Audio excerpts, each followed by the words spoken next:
So the S650 Mustang 2024 and 2025 tuning is now available, but everyone's touting, and by everyone I mean a lot of the tuners, not everyone, will go over that, but everyone's touting the power that it's making. Oh, it's better than the Gen 3, blah, blah, blah.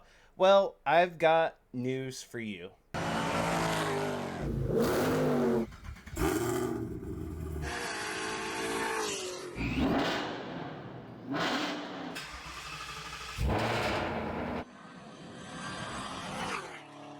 What's up, everybody? How you doing? Hope you're having a fantastic day. Real quick, before we get on to the video, some housekeeping. If you want real carbon fiber parts, especially for your new S650 Mustang, any Ford vehicle, Chevy, where they got Camaro, ZL1, or a Corvette for that matter, Dodge, Charger, Challenger, if you want real carbon fiber parts for those vehicles, click the link in the description down below and use code FitCityGarage5 to save 5% off even on the stuff that's already on sale. Link down below. Use the code, save some, get you some good, real, non-Chinese type carbon fiber parts. Now, the video here in question is a long time ago, and this is actually from Alejandro Flores' live stream, so I will link his YouTube channel in the description down below. But this is from 7 years ago, American Muscle. They took a 2018 Mustang GT, okay? A 2018 Mustang GT. Listen to what they did. 451 torque. So, 2018 GT manual, JLT 120, long tubes and a catback.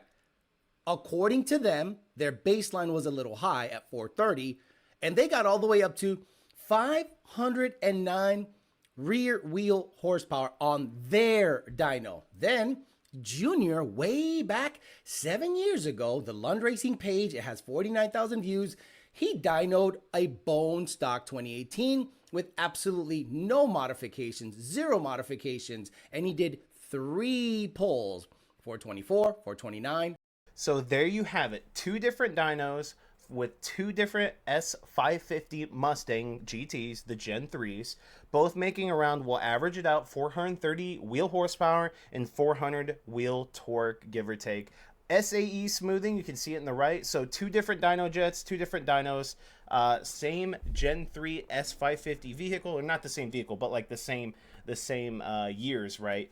430 wheel horsepower and around 400 wheel torque. So how does that compare to the S650? Well, Wengerd Performance, one of the best tuners in the game right now, and they're no BS either. They're no BS tuners. They feed you the real deal. They make sure they dial in the car.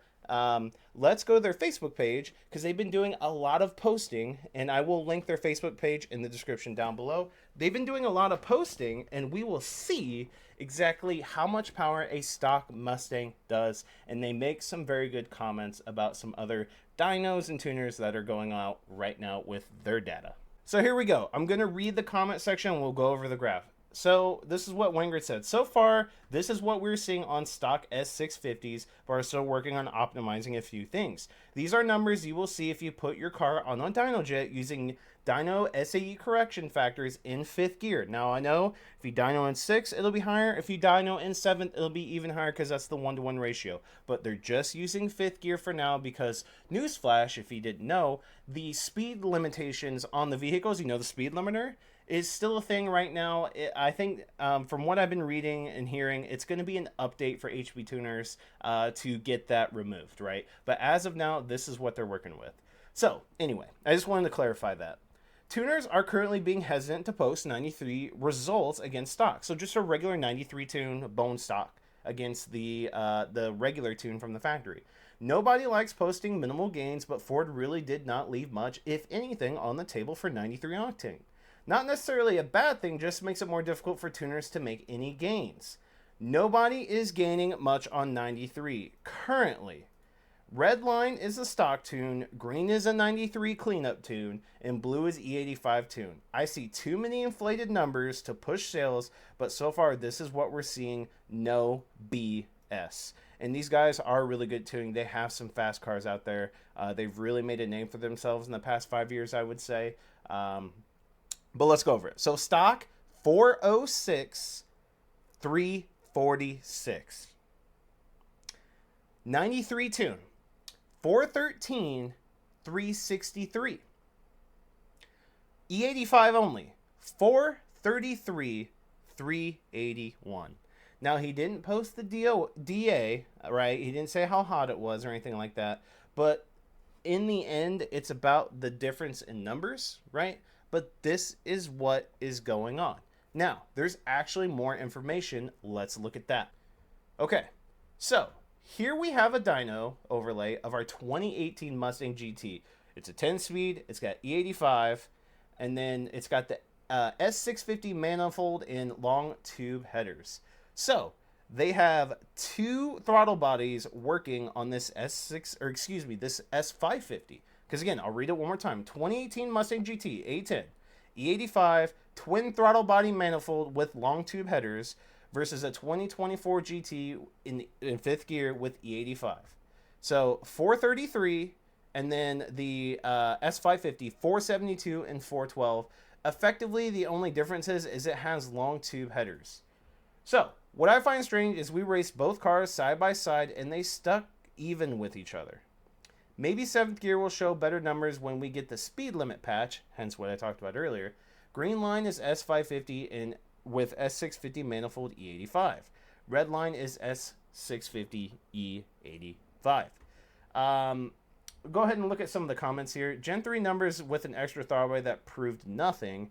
S650 is a clout car. Ford is losing themselves and forget about what the Mustang was all about. If I'm not mistaken, these cars already raced and were almost side by side despite a 40 wheel horsepower gap in the two. Maybe the S650 isn't a dyno queen and a 60-30 comparison will give better results. See, again, it's not 1-to-1. It's not 7th gear to 7th gear. But I think we can all agree on that. I don't know. I really don't know. This one's tricky, right? Because if we look at the torque graph of the black one, the black line there, and up top, maybe it's some. Well, hold on. Well, let's not forget something. This is a very, very major misconception that people have. Is if you don't list the gearing's everything. When you got a car, both cars making the same power, gearing's everything. So if you're roll racing, you want low gears. You want long, tall gears towards the top. You don't want short gears. If you're dig racing in the quarter mile, you want shorter gears. You want like 355s, maybe even 373s. You don't want 315s. Now, if you're adding a bunch of power in a Mustang, you want 315s no matter what because you don't want to shift into 7th gear. But what I just said still holds true regardless. So if the green line is 315 gears and the red line is 355 gears, we're going to see differences. We're going to see differences.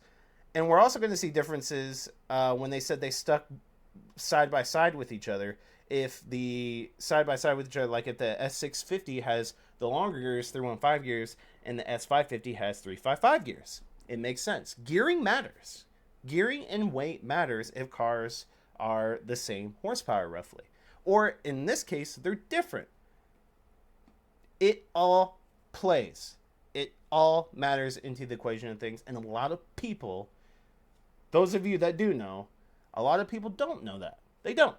So I'm surprised that's not talked about. And I think, and it's not to discredit Wengerd Performance whatsoever. I think they just forgot to mention that. I will give them the benefit of the doubt. They're just trying to run numbers, trying to tell us how it's working, trying to compare. But I think they forgot to tell us that.